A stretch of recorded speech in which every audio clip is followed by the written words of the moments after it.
Diretamente de Guarapuava, Paraná, estamos iniciando agora mais um episódio do Eu Acredito Podcast. Você que está chegando pela primeira vez em nosso canal e ainda não é inscrito, se inscreva, já deixe o seu like, ative o sininho de notificações e compartilhe para mais alguém. Assim fazendo, a plataforma vai compreender que o nosso conteúdo é relevante, de fato é, e por si só vai recomendar para mais pessoas. Você que já faz parte do nosso canal, é por você, para você que essa programação toda especial acontece. Então, mais uma vez, já nos dá aquela força. Compartilhe para mais pessoas para que possamos alcançar o máximo de pessoas possíveis. Nós estamos em um podcast especial, dando continuidade ao primeiro com o pastor Antônio, até porque estamos trabalhando em parceria aqui com a MSBN, ou Ministério Semeadores de Boas Novas, que está orquestrando um trabalho de missões incrível com a temática expansão. Hoje eu estou recebendo aqui na mesa pastor Saulo, da MSBN Atlanta. Pastor Saulo, seja bem-vindo ao Eu Acredito Podcast. Muito obrigado, quero agradecer ao teu podcast aí, o convite, né, que você fez pra gente, para poder estar esse tempo aqui falando com a tua audiência. Deus abençoe esse trabalho lindo que você tem feito aí, que tem atingido muita gente. Bastante. Que o Senhor continue abençoando sempre aí, em nome de Jesus. Amém, amém. Hoje conhecemos o Saulo como um pastor da MSBN Atlanta e que desenvolve um trabalho incrível também na coordenação da MSBN Global. Mas a pessoa do Saulo como ser humano, como é que o senhor se identifica? Paz, a gente nascido aqui no Brasil, no Paraná, né, no interiorzão do Paraná, Juranda, há 54 anos atrás, nasci em casa e filho de pastor, né, crescendo sempre no fundo de igreja, vendo o pai fazer a obra desde muito novo, né? E servindo a Deus esse tempo todo. Depois tive o meu casamento aqui em Guarapuava, morei por 13 anos e servindo a Deus esse tempo todo, atendendo o chamado de Deus, né? Eu me identifico aí como um servo que está à disposição do reino de Deus. É desafiador ser filho de pastor? É bem desafiador, né? Porque principalmente antigamente a gente tinha um tempo um pouco mais difícil, de muita cobrança, né? Um sistema um pouco mais complicado e a gente cresceu num ambiente assim com muita pressão, né? Porém, né, esse desafio, o que não mata te fortalece, né? E eu acredito que no meu caso não me matou e me fortaleceu. Se fosse para pontuar benefícios de ser filho de um pastor e aquilo que pode ser prejudicial, pode prejudicar também por ser filho de pastor, o senhor conseguiria pontuar? Sim, claro, eu vejo muito mais benefícios, né? Primeiro, se você tem um pai e uma mãe que são pastores de verdade, com testemunho, com exemplo, você pode, na verdade, aprender muito, né? Não apenas o pai lá no púlpito, mas principalmente dentro de casa, o exemplo, a devoção a Deus, o temor a Deus, o legado. Então isso eu acredito que é um ponto muito positivo de você ter essa referência, ter um lar estruturado, né? Quantos amigos da gente que não cresceram com o pai e a mãe dentro de casa. Eu, por exemplo, nunca ouvi um palavrão dentro de casa, eu nunca vi uma briga dentro de casa. Eu morei em casa há 29 anos e 9 meses, né? Então saí de casa com quase 30 anos já. E assim, para mim eu pontuo que existem muitos benefícios mesmo, de você entender, aprender a amar a Deus, caminhar com Deus, viver para Deus, né? Esses benefícios todos, que é a formação de um caráter realmente pautado nas Escrituras, um caráter consolidado na palavra de Deus, né? É a oportunidade de você falar com gente, de você aprender a tocar, de você aprender a se relacionar e se comunicar bem com muita gente, porque filho de pastor precisa disso. Sim. Está sempre envolvido com música, envolvido com muitos ministérios da igreja, com muita gente. Então, na verdade, isso tudo eu vejo como benefício, né? Pontos negativos, eu acho que são poucos. É muita cobrança, às vezes. As pessoas pensam que o filho do pastor tem que ser o pastor, ele tem que ser melhor que todo mundo, ele é só uma criança, só um ser humano igual o filho de todo mundo, né? Que tem que ser amado, respeitado, oportunizado e corrigido também. Eu vejo mais ou menos Então isso. é necessário ter paciência com os filhos de pastores, né? Precisa. Como a gente tem com todo mundo, né? Precisa ter também com os filhos de pastor, né? Sim. Pastor, o senhor há de concordar comigo que filho de pastor não é pastorzinho. Cada um tem o seu chamado em especial, Verdade. Mas, na maioria das vezes, o próprio Deus acaba chamando também o filho de pastor para pastorear. Mas cada um tem a sua própria experiência com Deus. Como é que foi a sua experiência que te despertou para o ministério pastoral? Veja, no meu caso, eu fui batizado com o Espírito Santo com 10 anos de idade. No dia que eu completei 10 anos, a gente vinha de uma vida com muita pobreza. Eu pedi a Deus que me desse um presente no dia do meu aniversário, que fosse o batismo com o Espírito Santo. E Deus graciosamente me batizou, Jesus me batizou com o Espírito Santo no dia que completei 10 de junho de 1979. E como é que foi esse momento, essa experiência? Foi do batismo? Foi interessante porque eu via as pessoas orar em línguas, eu achava muito bonito, né, aquele mover na igreja, né, a igreja pentecostal muito cheia do poder de Deus, os cultos muito avivados, e eu cheguei na igreja numa expectativa e houve um momento que foi chamado para orar e para orar por batismo com o Espírito Santo. E, de repente, eu fui para frente com um grupo de pessoas, né, ali, algumas crianças foram também, os adultos, e começamos a orar, e quando eu vi, eu estava orando em línguas, né? E fiquei muito feliz, né, de ter isso na minha vida. Depois, mais para frente, eu comecei a ver algumas coisas no ministério, alguns sofrimentos do meu pai, porque quem leva o ministério a sério tem uma parte que é o sofrimento, faz parte do pacote, né? E nesse momento eu pensei assim, eu não quero nunca ir para o ministério, mas eu comecei a sentir muito forte no coração quando ouvia pregações sobre missões, sobre chamado, né? Primeiro só um sentimento. Depois, Deus começou a usar algumas pessoas muito fortemente, né, para falar diretamente comigo, através da palavra, e também profecias, palavras proféticas, que foram direcionadas diretamente para mim, né? E eu sempre querendo fugir disso, né? Mas houve muitas confirmações da parte de Deus em público, né? A pessoa me chamando pelo nome, lá do meio do povo, né? E tudo mais, e eu resisti por muito tempo. Depois de um tempo eu baixei a guarda e falei, Deus, se realmente é o que eu estou sentindo, o que eu estou pensando que é, então faz o que tem que fazer, eu não vou mais lutar contra isso. E o processo foi acontecendo, né? E o chamado de Deus é irresistível, né, pastor? É irresistível. Eu creio sim, quando Deus chama, existem pessoas dentro do seu livre-arbítrio que acabam assim, não caminhando na direção daquilo que Deus está fazendo. Eu já vi isso acontecer. Sim. Porém, quando Deus te chama, como foi no meu caso, é só se você não tiver assim sensibilidade, porque é forte, é muito forte, as confirmações, como o Deus trabalha dentro do teu interior, na tua mente, no teu espírito, no teu sentimento, na maneira de você ver as coisas, é muito interessante. Então muda muito. Quem está fora do propósito, eu acredito que ele não consegue alcançar a felicidade até entrar no propósito. Foi o que aconteceu com Jeremias. Ele disse, eu não quero mais a palavra do Senhor na minha boca. E quando eu dizia isso, a palavra de Deus veio como fogo que queimava os meus ossos. É verdade. Então, eu penso que se torna irresistível nessa questão. É sim. Porque Deus vai chamando até... mal comparando, mal dizendo, você não tem paz. Você pensa que vai ter paz, vai ter sucesso. Você pode até ter dinheiro, você não tem nada a ver, né? Agora, sucesso mesmo de estar realizado, saber que você está vivendo o teu propósito.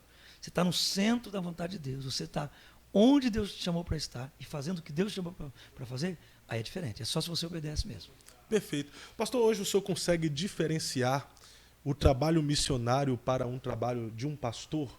Porque, assim, quando o senhor foi para Atlanta, o senhor iniciou como um trabalho missionário, né? Hoje é uma igreja construída onde o senhor desenvolve um trabalho de pastoreio. Sim. Há essa diferença? Há essa diferença. Quando você entra no campo missionário, o campo missionário está muito relacionado aos desafios que podem ser culturais, né? Por exemplo, transcultural, no caso de você ir para um outro país, outra cultura, outro povo, né? Totalmente diferente o ritmo, o sistema de trabalho. Você vai estar envolvido normalmente com o plantio, né, de uma igreja, ou a consolidação. No meu caso, eu assumi a igreja com umas 10, 12 pessoas, né, então a gente tinha um desafio de continuar consolidando e dar o crescimento para aquilo que foi iniciado pelo pastor Antônio. Então, claro que o tempo vai passar e, de repente, você vai alcançando um número maior de pessoas, e nesse crescimento aí você tem que pastorear, não ser apenas um missionário plantador que está alcançando, mas você tem que formar liderança, tem que formar os ministérios dentro da igreja, ou departamentos, né, dentro da igreja, e você tem que seguir e não perder a visão missionária, porque o nosso DNA é missionário. É porque agora o senhor também precisa formar outros missionários, né, para enviar a partir da igreja em Atlanta. É verdade. A gente tem feito esse trabalho não só dentro dos Estados Unidos, mais fora, né? Hoje o ministério está em 30 países do mundo, e muitos desses países foi a gente que chegou, que desbravou, que iniciou, que plantou, né, a obra missionária.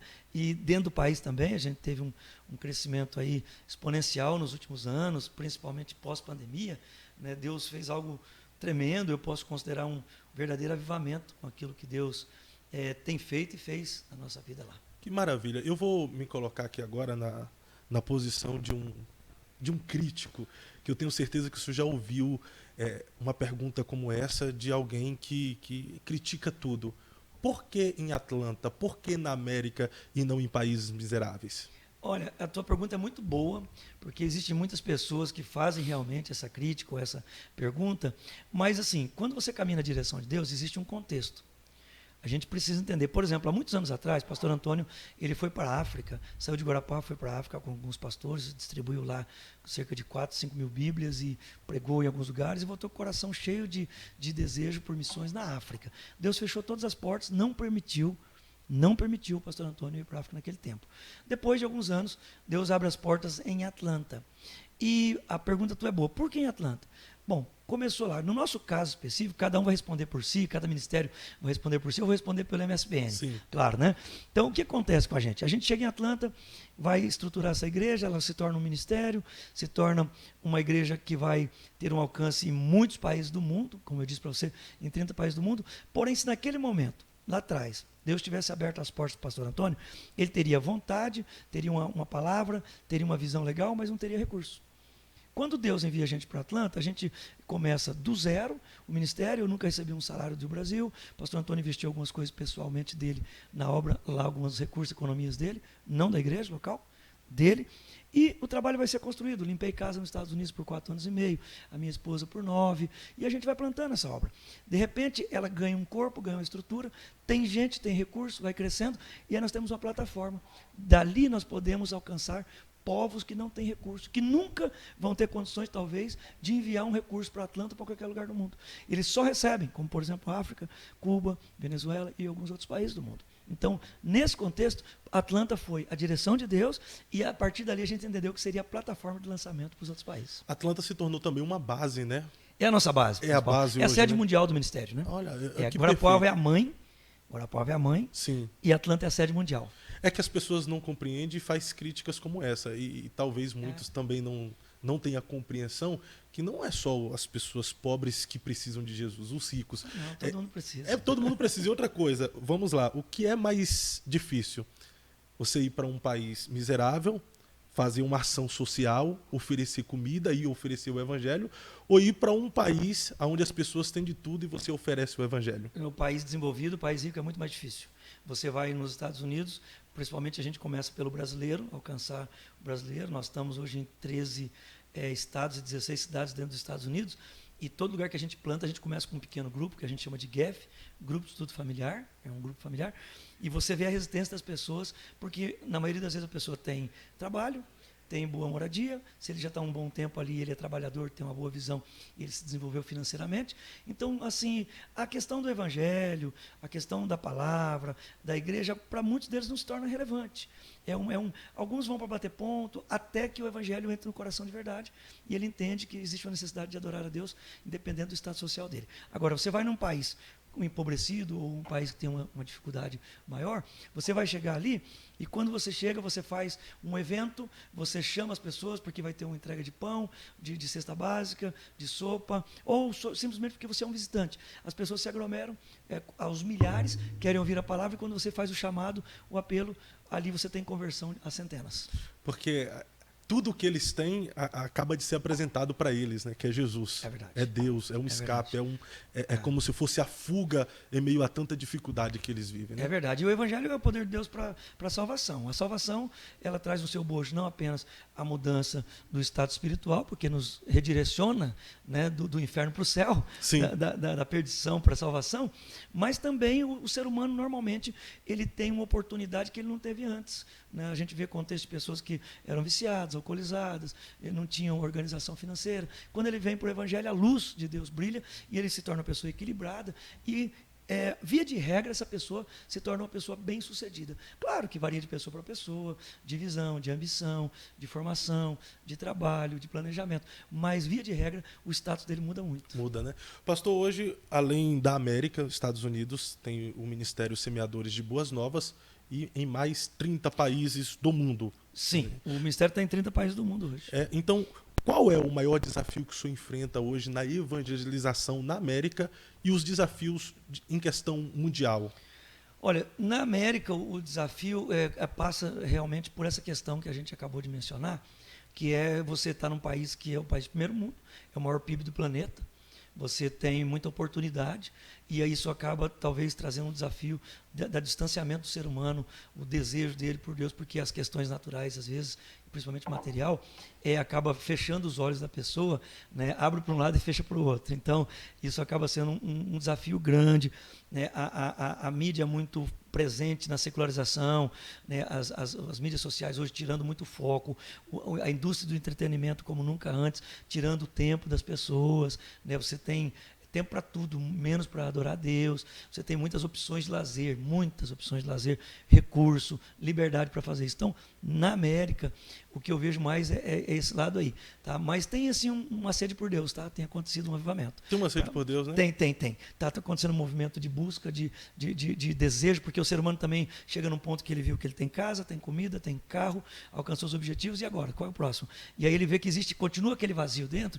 Então, eu estou vendo um movimento de avivamento acontecer no meio da comunidade latino-americana, comunidade brasileira, na América. Eu posso presenciar e testemunhar isso. Bom, em termos globais, o que a gente vê é o movimento do diabo, né, movendo tremendamente o ser humano com essa questão aí de tantas religiões, né, que muita gente aprendeu uma frase que não é bíblica, dizendo que todos os caminhos levam a Deus. Então, a minha pregação tem sido muito simples, né? Jesus é o caminho, a verdade e a vida. Ele não é um caminho, ele é o caminho. Ele é o único caminho. Ninguém vai a Deus a não ser por Jesus. Então, o que a gente vê no mundo hoje é isso. A gente vê questão de países, por exemplo, que são culturalmente fechados para o Evangelho, que são muito místicos, né? A questão da idolatria muito forte em alguns lugares, né? A gente vê esse desafio. Mas, no âmbito geral, o que a gente vê também na contramão, e eu tenho que falar disso que eu vivo, Sim. É uma sede por Deus. Você vai em determinados lugares e você vê as pessoas parando para te ouvir, você começa um pequeno grupo, as pessoas querem fazer parte, você planta uma igreja, as pessoas vão fazer parte dessa igreja. A gente começou uma igreja há 2 anos na Colômbia, passando por uma cidade, a gente estava indo e voltando para a Venezuela, nós fomos por dentro da Colômbia, e o pastor Antônio falou, aqui em Barranquilha poderia ter uma igreja.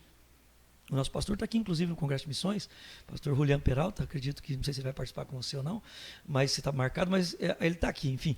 2 anos depois, a igreja está ali com mais de 150 pessoas, a maioria todos batizados por ele, alcançados por ele.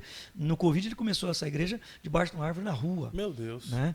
Os vizinhos não podiam congregar em outro lugar, ele saía, colocava uma cadeira ali, cada um colocava sua cadeira na frente da casa, ele começava a pregar e começou essa MSBN Colômbia, Barranquilha, começou dessa maneira. Então, o ser humano, se você tem uma mensagem simples, uma mensagem cristocêntrica, bíblica, as pessoas vão querer ouvir, porque o Espírito Santo faz algo. O povo está sedento também por Deus, né? Querem algo além daquilo que ele já tem, querem uma experiência. Na verdade, o ser humano ele vive em busca de experiência. Então, quando ele já viveu de tudo e ainda não experimentou o Evangelho, ele tem essa sede de experimentar o Evangelho. E sabe o que acontece? Sidney, né? Fábio. Eu estou com o Sidney, perdão, Fábio. Eu não sei, eu estava conversando com uma pessoa ali, mencionando bastante esse nome. É um missionário que está aqui, inclusive, tá? Fábio. Pastor Fábio, perdão. Você pode editar depois. Não, fica tranquilo. Tá valendo. Fábio do céu. Não, mas sabe o que acontece? A gente às vezes se ocupou muito, eu vou me incluir, a gente, de pregar a nossa denominação, o nosso ministério. Nossa placa, né? Nossa placa, e a gente se tornou às vezes religioso demais. As pessoas estão cansadas de religião. O que as pessoas querem é transformação. As pessoas querem experiência com Jesus. Então eu sempre falo para os irmãos o seguinte: primeira chance que você tiver, fala do amor de Jesus. A nossa visão, por exemplo, é falar do amor de Jesus para cada pessoa que a gente conhece, tornando a vida delas melhor. Essa é a nossa visão. A nossa missão é fazer a diferença, ser a igreja que faz a diferença. Ou seja, a primeira experiência que você tiver de contato com alguém, fala de Jesus. Se você tiver uma segunda chance, aí fala da tua igreja. Perfeito. Pastorzão, o senhor falando que o mundo está com sede de conhecer a Jesus, está com sede de Deus. E o senhor até falou que na América, os latinos americanos, né, as comunidades brasileiras estão proporcionando um avivamento, estão tendo um avivamento no meio deles e proporcionando um avivamento na América. Então, qual é a importância, ainda que o Brasil, principalmente no evangelicalismo, nas igrejas, nós temos muitos problemas, só quem está por dentro dos bastidores conhece. Mas qual a importância do Brasil para esse evangelismo mundial? Olha, eu acredito em palavras que foram lançadas sobre o Brasil por homens de Deus, como, por exemplo, o pastor Dr. Billy Graham, que profetizou anos atrás que o Brasil seria um celeiro de missionários para o mundo. Outros profetas sérios, homens e mulheres de Deus, profetizaram que o Brasil e seria um celeiro de missionários para o mundo. O Brasil tem um reduto, falando do contexto assembleiano, por exemplo, o maior do mundo, né? Pentecostal, né? Assembleiano. Então, o Brasil realmente tem um potencial muito grande. Eu acredito que à medida que a igreja brasileira ela voltar um pouquinho, realinhar a visão, voltando para o princípio básico do Evangelho, que é pregar Jesus Cristo, que é o poder de Deus para a salvação, eu acredito que nós temos já muitas igrejas, muitas regiões que estão fazendo já algum tipo de trabalho bem relevante, não só dentro do Brasil, mas no mundo. E eu creio que sim, a nossa nação, onde a gente chega, que vê brasileiro, a gente vê uma coisa diferente. É um pouco difícil de explicar isso, mas você chega, qualquer missão, qualquer missionário, qualquer igreja que você chega brasileira, principalmente fora do Brasil, você vê algo diferente. Eu creio que é uma graça de Deus sobre o povo brasileiro, e eu estou falando da América também, o povo latino, que o grande avivamento na América do Norte, nos Estados Unidos, vai acontecer, você pode anotar isso aí, através da igreja latino-americana, na igreja brasileira e dos hispanos, que são quase 50 milhões nos Estados Unidos. Hoje, por exemplo, eu caminho com a Assembleia de Deus Americana há 20 anos. Sim. Eu tenho credencial da Assembleia de Deus Americana fazem 20 anos. Então, eu vou em convenção, eu vou em reuniões de distrito, eu vou em muitos momentos, reunião com pastores, convivo com eles, conheço o superintendente geral da Assembleia de Deus Americana, né, os ex-superintendentes, conheço os superintendentes, sou amigo do superintendente da minha região, né, meus pastores de área lá, que respeito muito, e a gente vê muito como essa questão está acontecendo, principalmente quando a igreja americana coloca uma estatística de crescimento dentro dos Estados Unidos. Você vai olhar que dentro do Distrito Latino o crescimento foi exponencial e por isso ela não ficou negativo. Uau! Então o senhor acredita que o Brasil é um celeiro de avivamento para o mundo? Existe só um momento que eu penso que ainda não eclodiu. É um vulcão que não entrou em erupção ainda. Tá? Ele está jogando as fumacinhas, talvez um pouquinho de lava, mas ele não entrou em erupção ainda. Talvez alguns alinhamentos que Deus vai fazer com a igreja brasileira, algumas situações que Deus está movendo, e eu creio, esse é um pensamento meu, que diante do que eu já li, do que eu já vi, que o Brasil vai seguir exportando, porque o brasileiro é muito bem aceito, Fábio, em todo lugar do mundo. O brasileiro é muito. E não é só por causa de futebol, não, né? Não é. É porque tem algo diferente no brasileiro, tem uma alegria, tem um jeito de ser. O brasileiro é para fora, né? Você vai em qualquer lugar, aí as pessoas, por exemplo, você vai num mall, né, numa praça de alimentação de um shopping, de um mall nos Estados Unidos, aquele silêncio. Todo mundo comendo, conversando baixinho. Eu fui aqui no shopping ontem com a minha esposa, ali aqui em Guarapuava, né? É aquela conversa que parece um bando de maritaca num monte de milho, né? Né? Todo mundo conversando ali. Então, é diferente, o brasileiro é para fora. O brasileiro faz questão de ser notado. Sim. Né? Você vai na Disney, por exemplo, lá em Orlando, né? Na Flórida, que é muito perto, a gente tem igreja em Orlando, de vez em quando a gente está por lá, está caminhando por ali, o brasileiro faz questão de mostrar que ele é brasileiro. Então, tudo isso, né? Um brasileiro é conhecido de longe. É conhecido de longe. E tudo isso que Deus colocou no nosso povo, na nossa gente, eu acredito que nos qualifica e tem algo de Deus aí pra gente. É que tem uns brasileiros também que eles têm muita coragem. Eu acompanho muito alguns amigos que eles pregam na rua na América, eles pregam na rua na Europa e desenvolvem um trabalho missionário mesmo assim, a fim de revelar Cristo para as nações, né? É uma ousadia Eu sei que tem americanos também que têm essa ousadia, mas dificilmente tu vê um americano saindo da América e vindo para o Brasil para pregar. Mas diariamente você vê um brasileiro indo para a América pregar nas ruas. É verdade, é verdade. Nós estamos, hoje, o Brasil está fazendo o caminho inverso do que os Estados Unidos fez há algumas décadas passadas, né? Eles enviaram missionários para muitos lugares do mundo, inclusive para o Brasil. Nós temos aí muitas coisas que os americanos plantaram aqui. De vez em quando eu encontro alguém ou família de alguém que o pai, a mãe, a família serviu aqui por 30, 40, 50 anos no Brasil. Né? E o Brasil se tornou um país evangelizado, um país cristão. Né? Se você somar aí todas as denominações evangélicas e o próprio catolicismo que se declara cristão, né?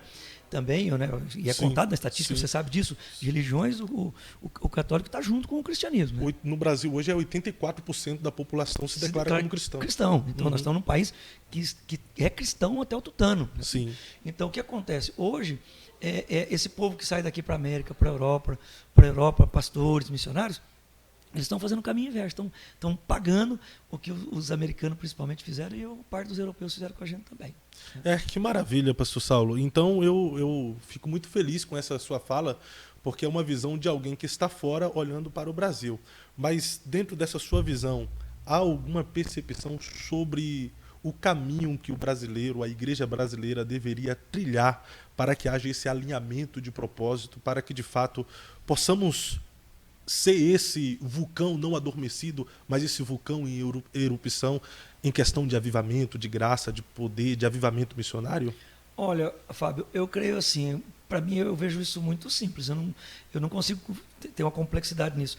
Se voltar para Deus, começando pela liderança, se voltar para o evangelho puro e simples, né, a instituição é muito legal, porque a igreja é organismo e organização. A organização, se a gente tiver cuidado, ela ingesta o organismo, né, porque o organismo é vida, é coinonia, é comunhão. Né, a questão das denominações, a questão das convenções, a questão das políticas dentro das convenções, né, e muita coisa que acabou acontecendo na igreja brasileira, não estou citando nenhuma denominação, estou dizendo a igreja brasileira institucionalizou demais e tirou a simplicidade daquela pessoa que chegava e ele começava a fazer o culto doméstico, o culto em casa, e era um evangelho puro e simples. Né? Hoje a coisa tomou uma proporção e é legal você organizar. Né? Não estou dizendo que não. Mas se a igreja voltar para Deus de verdade, para buscar o Senhor, a gente se arrepender daquilo que está errado realmente, dos nossos pecados, e quem está fazendo errado tem consciência de que está errado. Ele sabe que está errado. Ele sabe que ele pegou um caminho, alguns não conseguem voltar, né? Mas se a gente falar de Jesus pura e simplesmente, se voltar para Deus, na adoração, no louvor, na busca, no jejum, na comunhão, eu tenho certeza que Deus vai ouvir o clamor e o Espírito Santo vem com poder e graça sobre nós. É colocar Deus como prioridade novamente, né, pastor? Porque, é verdade. Às vezes, essa ideia de conquista, de status, de fama, de aplausos, é um campo querendo degladiar com outro campo, é um ministério querendo brigar com outro ministério. Eu acredito que isso tem atrapalhado muito o crescimento do reino, até porque a Bíblia diz que um reino subdividido não subsistirá, né? Ele não prospera, ele não consegue progredir. Você veja bem, a visão da igreja americana, eu vou falar da Assembleia de Deus porque eu caminho bem perto, eu conheço bem, eu posso dizer para você, porque eu estou lá há 22 anos, Sim. Dos 22 anos eu caminho 20 com a Assembleia de Deus americana. Por exemplo, aqui no Brasil você tem uma questão de campo, dentro da maioria das convenções. Né? A Assembleia de Deus americana, quando eu cheguei lá, eles tinham uma restrição de umas 3 milhas. Uma milha é 1,6 quilômetros, milha terrestre. Então, de 3 milhas de distância de você plantar uma igreja para outra. Claro, você tem a ética de chegar naquele pastor que está mais perto ali, dar uma perguntada se está tudo ok, você não ser um divisor, uma pessoa que está querendo só tirar membro da igreja de ninguém. Então, tinha essa ética. Né? Depois de um tempo, eles baixaram para 2 milhas. Então, 2 milhas de distância era o limite, 3 km e 200, você podia começar uma igreja sem ter nenhum tipo de problema. Depois eles baixaram para 1 milha, 1.600 metros, você podia começar uma igreja, se tivesse outra Assembleia de Deus ali, e não tinha problema nenhum. Depois, há um tempo atrás, eles tiraram essa milha. Ou seja, se eu estou aqui, você está do outro lado da rua, e eu quero começar, você está do outro lado, você está num lugar, e eu estou lá, eu chego do outro lado da rua, eu quero abrir uma igreja da mesma denominação. Então eu preciso só obedecer um princípio. Eu tenho que chegar para você que está ali. Ô Fábio, vai te atrapalhar se eu começar a igreja ali? E se você disser sim, vai atrapalhar. Então eu tenho que respeitar, porque você já estava, certo? Se você disser, não, irmão, pode começar aí, a tua igreja aí, faz seu trabalho, eu faço o meu, a gente inclusive dá as mãos e vamos em frente, ok. Você tem liberdade, se você não for divisor nem nada, a própria igreja respalda. Então é uma questão de campo. Eu, por exemplo, abri igreja em 13 estados e 16 cidades dos Estados Unidos e nunca tive um problema com nenhum pastor americano, nem hispano, nem de qualquer etnia, por nada. Ninguém veio me questionar porque eu estava plantando igreja em outros estados. Pelo contrário, eu fui parabenizado. Uau! Né? Fui parabenizado, alguém falou assim, olha, até ouvi uma fala agora esses dias, né? Que alguém lá vai me chamar da superintendência da igreja para conversar, para saber como que a MSBN começou. Na pandemia, a gente estava, antes de pandemia, em 5 lugares, depois de pandemia, a gente está hoje em 13 estados e 16 cidades. Então, eles querem saber o que está acontecendo. Isso é reino. É reino. Pastor, e qual é a fama dos pastores na América? Porque aqui no Brasil, ser pastor, uma época, era sinônimo de honra, era muito respeitado, honrado. Hoje em dia não é tanto assim. As pessoas, quando se fala de pastor, eles já têm uma resistência, né? Até por causa dos escândalos e tal. E como é que está essa questão na América hoje, a questão pastoral, da pessoa como pastor? É respeitado, honrado ou é a mesma coisa? Olha, culturalmente, eu vou falar do americano, porque nós temos dois contextos lá. Você tem o contexto da nossa comunidade brasileira e latina, e você tem o contexto do americano, né? Então, dentro do contexto americano, o pastor é muito respeitado. Sim. Se eu tivesse que responder muito simples, muito respeitado. Agora, claro que quando você tem muita gente fazendo muita coisa, você vai ter pessoas que também têm problemas, né? Que são públicos. Então, sim, acaba que denigre, acaba trazendo prejuízo, problema para muita gente que está fazendo a coisa certa e séria. É como qualquer profissão. Você tem lá o advogado, você tem o médico, você tem o cabeleireiro, você tem o dentista, que vai ter as pessoas profissionais, que têm, né, uma boa conduta, e você vai ter aqueles que talvez não tenha um bom nome. Entre os pastores, né, que tem o seu chamado, que pastoreia, que faz. Se você faz o trabalho sério, as pessoas querem pagar para ver. Por exemplo, quando cheguei lá, dentro do contexto brasileiro, então, né, as pessoas eles ficam olhando você com o olho aberto e outro fechado. Então eu chegava em algum lugar, a gente não tinha referência, porque estava chegando. Então eu falava, você é o quê? Sou pastor. Ah, tá, pastor. Principalmente no meu contexto, no meu estado, na minha região, porque ali tinha acontecido algumas coisas negativas. Então, eu falei com a esposa, a gente mudou a estratégia. Perguntar, o que você faz? A gente é missionário. Então, a gente adotou como missionário o nosso nome primeiro, né? E depois foram se passando. 5 anos, 10 anos, 15 anos, 20 anos. Então, hoje, o que você faz? Sou pastor. Ah, quem é você? Eu sou pastor. Ah, então, não tem como me esconder durante 20 anos. Não tem como eu fingir durante 20 anos. Não tem. Então, ao longo do tempo, você constrói. Mas, assim, no geral, você é respeitado. O lugar que você chega, se você tem uma credencial, principalmente de uma denominação séria, você é autoridade. Tá? Policial, onde for. A gente não usa para fazer coisa errada, obviamente que não. Mas em certo contexto. Eu fui, por exemplo, na penitenciária visitar um brasileiro que estava preso por questões imigratórias. Eu cheguei lá e falei assim, olha, eu gostaria de visitar uma pessoa, dei o nome. Ele falou assim, não, você não vai poder visitar, porque não é horário. Eu falei, desculpa, eu não sabia que esse não era horário de visita. Daí eu fui, fiquei sabendo que a pessoa estava presa, eu simplesmente fui. Cheguei lá, ele falou, não, eu falei assim, nem para ministro? Né? Ministro. Ele falou assim, você é ministro ordenado? Porque lá tem vários tipos de pastor. Sim, sou ministro ordenado. Ele falou, tem credencial com você? Eu falei, tem credencial. Deixa eu ver. Ele falou, me perdoe, pastor, você pode entrar a qualquer hora. Uau. Coloca suas coisas ali, pode visitar ele. Perfeito. Pastorzão, o que missões representa para o senhor? Para mim é o meu propósito, é o meu chamado. Né? Se a gente tivesse definido o nosso ministério em uma palavra só, seria missões. É o nosso existir. Igreja. Igreja é o corpo de Cristo. Né? É as pessoas que são salvas por Jesus em comunhão adorando a Deus. Qual pergunta o senhor gostaria de responder, mas nunca te fizeram? Rapaz, que boa pergunta. Essa é uma boa pergunta, né? Uma boa pergunta, né? É porque assim...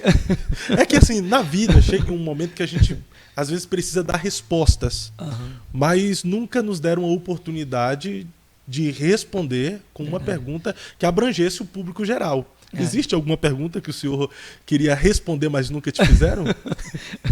Você me pegou. Olha, eu assim, em alguns lugares que eu já estive, né, as pessoas me fizeram muitas perguntas. Uma pergunta que talvez as pessoas não fazem muito é quem é o Saulo, não o pastor Saulo.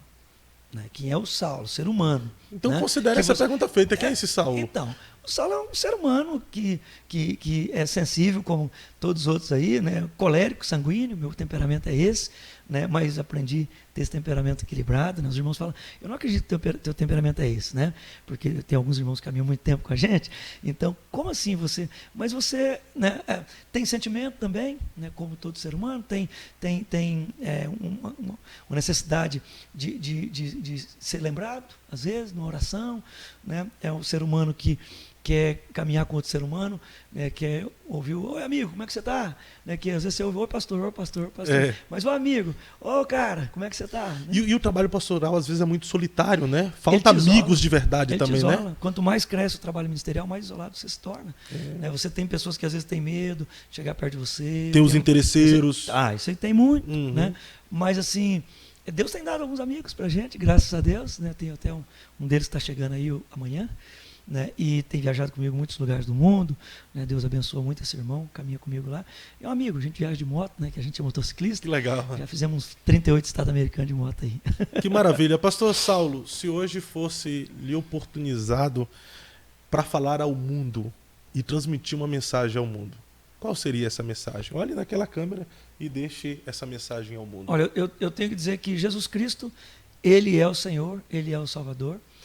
Se eu pudesse falar para todo mundo, através dessa câmera aqui, eu ia dizer assim, ó, esteja seguro na tua salvação. Esteja certo de que Jesus é o teu Senhor e Salvador.